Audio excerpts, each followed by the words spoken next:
How to remove too many attempts in Telegram. If you are encountering the too many attempts, please try again later. Error on Telegram is typically due to exceeding certain usage limits or triggering spam protection mechanisms.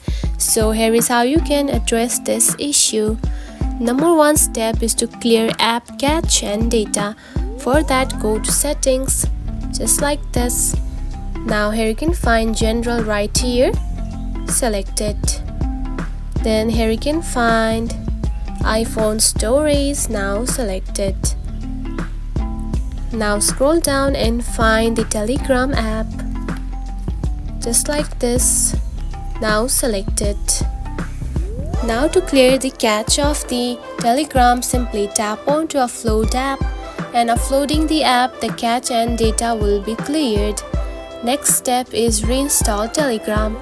Uninstalling and reinstalling Telegram can sometimes reset any glitches or errors.